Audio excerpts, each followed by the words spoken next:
Aujourd'hui, on s'en va rencontrer un jeune leader de 90 ans. Il est encore vite sur ses patins.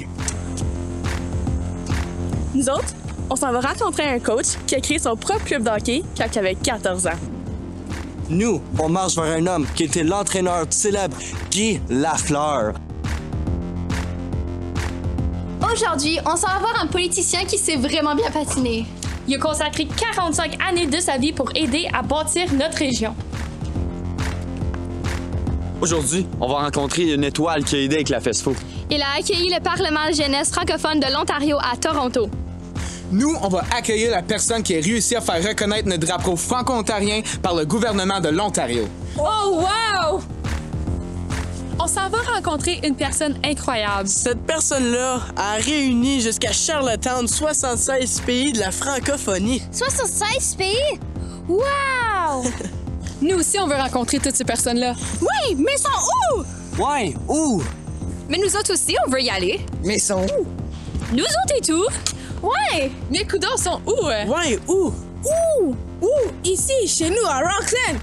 Attendez-nous! Ouais, attendez-nous! Puis, c'est pas 6 personnes différentes, c'est un seul homme. Une seule personne? Wow! Oh, wow! C'est incroyable! Ah! Ça se peut pas. C'est-tu Superman? C'est Jean-Marc Lalonde, le coach franco. Mes bras meurtris vous tendent le flambeau. À vous toujours de le porter bien haut. Le coach franco, il a porté beaucoup de chapeaux. Venez découvrir ses conseils. Le tour du chapeau. Avec Jean-Marc Lalonde. Le coach franco.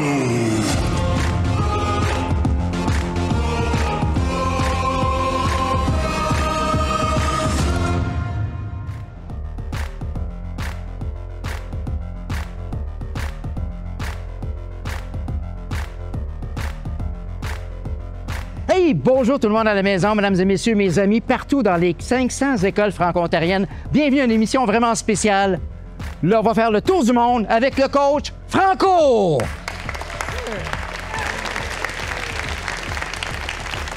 Aujourd'hui, on va avoir la chance de rencontrer quelqu'un d'unique. Un monsieur qui était un entraîneur, un jeune entrepreneur, qui a fait 45 ans de vie politique, quelqu'un qui a façonné l'Est ontarien, puis en plus de ça, qui a un impact énorme sur les Franco-ontariens. Demain, en fait, au moment qu'on fait le tournage, on est le 18 août 2025. Eh bien, demain, il va avoir 90 ans.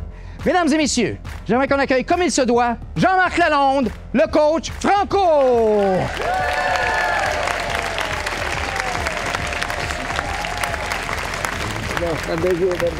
Salut, bravo.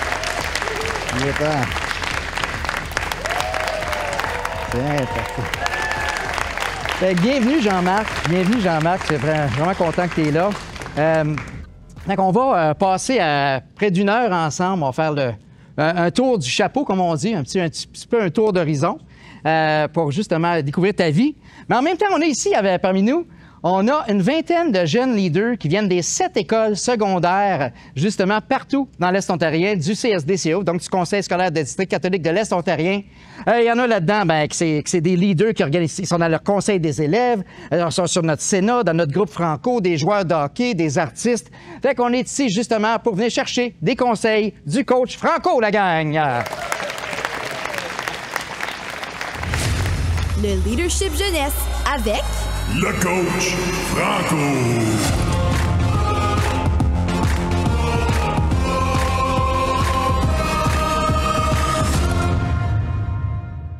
Bonjour, coach Jean-Marc. Moi, c'est Lauriane de Hawkesbury et je suis élève conseillère au CSDCO. J'ai entendu parler que quand vous avez 14 ans, vous avez créé vous-même votre propre club de hockey ici à Rockland. Vous étiez déjà tout un leader. Vous organisez les horaires de joute, les réservations pour la glace et tout. Vous êtes même allé chercher des cotisations de vos joueurs pour payer les dépenses. Salut, coach! Je suis Camille de Plantagenet et je siège au Sénat des élèves du CSDCO. C'est vraiment impressionnant ce que vous avez fait comme jeune leader pour le hockey dans la région. Quand vous avez 24 ans, la ligue que vous avez créée comptait déjà 14 équipes. Wow! Wow.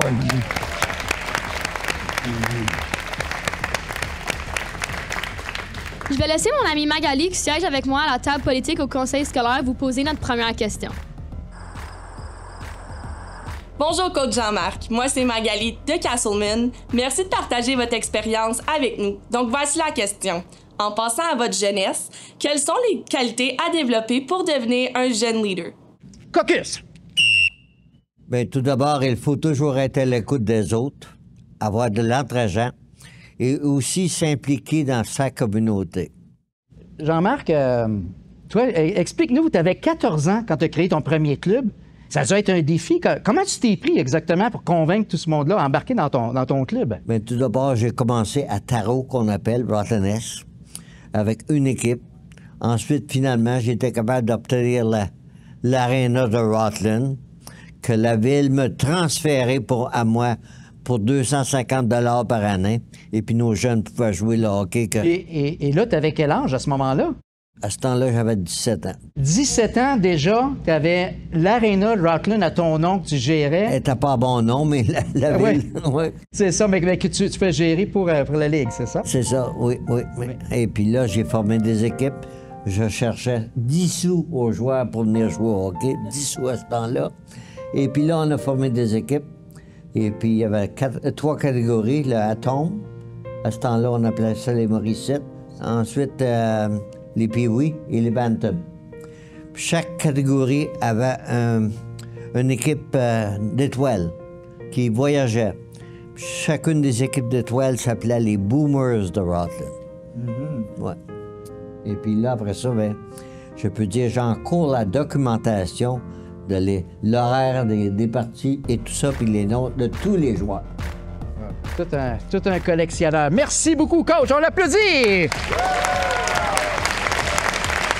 Et on va aller voir le prochain thème de la prochaine mise au jeu.